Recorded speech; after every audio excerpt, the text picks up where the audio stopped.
നമസ്കാരം, ഞാൻ Shonima. Chemmanur international jewellers Kaumudi ഹെഡ്ലൈൻസിലേക്ക് സ്വാഗതം. Powered by ARMC, presented by NCDC. പാഴായ പട്ടിണി സമരം. സ്വാശ്രയ വിഷയത്തിൽ നിരാഹാരം കടുപ്പിച്ച് പ്രതിപക്ഷത്തെ വെട്ടിലാക്കി പൂജാ അവധിക്കായി ഇടവേള ചൊല്ലി നിയമസഭ. അവധി ദിനങ്ങൾക്ക് ശേഷം ഇനി സഭ സമ്മേളിക്കുന്നത് ഈ മാസം 17 മാത്രം. സഭാ കവാടത്തിലെ നിരാഹാര സമരം അവസാനിപ്പിക്കുന്ന കാര്യം ആലോചിക്കാൻ UDF യോഗം. പ്രശ്നപരിഹാരത്തിൽ തനിക്ക് പിടിവാശിയില്ലെന്ന് ആവർത്തിച്ച് മുഖ്യമന്ത്രി. തന്റെ പിടിവാശി കാരണമല്ല പ്രശ്നം അവസാനിക്കാത്തത്. ചർച്ച പരാജയപ്പെടുത്തിയത് കരാറിൽ നിന്ന് പിന്മാറാനാവില്ലെന്ന് വ്യക്തമാക്കിയ സ്വാശ്രയ മാനേജ്മെന്റുകൾ. തന്നെ ആക്ഷേപിച്ചതുകൊണ്ട് പ്രശ്നം തീരില്ലെന്നും പിണറായി. പ്രശ്നപരിഹാരത്തിന് ശ്രമിക്കേണ്ട മുഖ്യമന്ത്രി എരുതിയിൽ എണ്ണയൊഴിച്ചെന്ന് പ്രതിപക്ഷ നേതാവ്. ചർച്ചയ്ക്കെത്തിയ മാനേജ്മെന്റ് പ്രതിനിധികളെ മുഖ്യമന്ത്രി വിരട്ടിയോടിച്ചു. പ്രതിപക്ഷവുമായി ചർച്ച നടത്തിയ പിണറായി കാരണം അറിഞ്ഞെന്നും രമേശ് ചെന്നിത്തല. വല്യേട്ടനോട് വിയോജിച്ച്. സ്വാശ്രയത്തിൽ മുഖ്യമന്ത്രിയുടെ നിലപാടുകളോട് കടുത്ത വിയോജിപ്പുമായി CPI. മാനേജ്മെന്റുകളുമായി കരാർ ഒപ്പിട്ടത് മന്ത്രിസഭയിൽ വേണ്ടത്ര ചർച്ച ചെയ്യാതെ. പ്രശ്നപരിഹാരത്തിന് മുൻകൈയെടുക്കാത്ത പിണറായിയുടെ നിലപാടിലുള്ള അതൃപ്തി CPM സെക്രട്ടറി കോടിയേരി ബാലകൃഷ്ണനെ നേരിട്ടറിയിക്കാനും CPI നിർവാഹക സമിതിയിൽ തീരുമാനം. തെളിവ് തേടുന്ന രാഷ്ട്രീയം.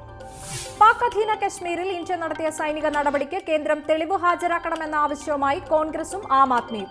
സൈനിക നടപടി കെട്ടുകഥയെന്ന പാകിസ്ഥാന്റെ ആരോപണത്തിന് തെളിവ് കൊണ്ട് മറുപടി നൽകണം. അതേസമയം ശത്രുവിന്റെ ആരോപണങ്ങളെ എന്തിനു വിശ്വസിക്കണമെന്ന മറുചോദ്യവുമായി BJP. ഉറി ഭീകരാക്രമണത്തിന് ശക്തമായ മറുപടി നൽകിയ ഇന്ത്യൻ സൈന്യത്തിന്റെ ശേഷിയിൽ സംശയം പ്രകടിപ്പിക്കുന്നവരാണ് തെളിവുകൾ ആവശ്യപ്പെടുന്നതെന്ന് കേന്ദ്രമന്ത്രി രവിശങ്കർ പ്രസാദ്. മിന്നലാക്രമണത്തിന് തെളിവ് വേണമെന്ന അരവിന്ദ് കെജ്രിവാളിന്റെ ആവശ്യത്തിന് പിന്നിൽ രാഷ്ട്രീയമെന്നും ആക്ഷേപം. സൈനിക നടപടിയെ അഭിനന്ദിച്ച പ്രതിപക്ഷ കക്ഷികൾ തന്നെ തെളിവിനായി മുറവിളി കൂട്ടി തുടങ്ങിയതോടെ മോദിയും സർക്കാരും പ്രതിരോധത്തിൽ.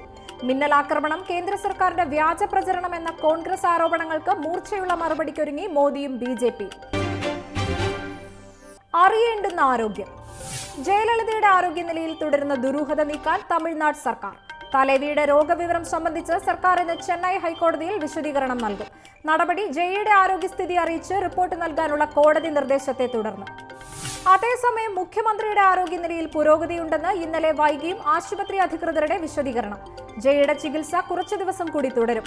വിദേശത്ത് കൊണ്ടുപോയി ചികിത്സിക്കേണ്ട അടിയന്തര സാഹചര്യം തൽക്കാലമില്ലെന്നും വിശദീകരണം. ഇനി ഇന്നത്തെ സ്വർണം വെള്ളി നിരക്കുകൾ.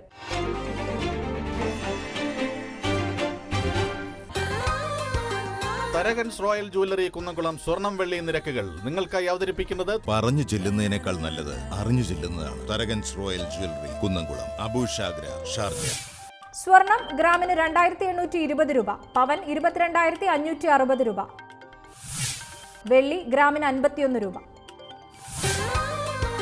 തരകൻസ് റോയൽ ജ്വല്ലറി കുന്നംകുളം സ്വർണം വെള്ളി നിരക്കുകൾ നിങ്ങൾക്കായി അവതരിപ്പിച്ചത് പറഞ്ഞു ചെല്ലുന്നതിനേക്കാൾ നല്ലത് അറിഞ്ഞു ചെല്ലുന്നതാണ്. Tharakans royal jewellery Kunnamkulam, Abu Shagara, Sharjah. Chemmanur international jewellers Kaumudi headlines powered by ARMC, presented by NCDC സമാപിക്കുന്നു. പുതിയ വാർത്തകളുമായി ഇനി 1 മണിക്കൂറിന് ശേഷം വീണ്ടും കാണാം. നമസ്കാരം.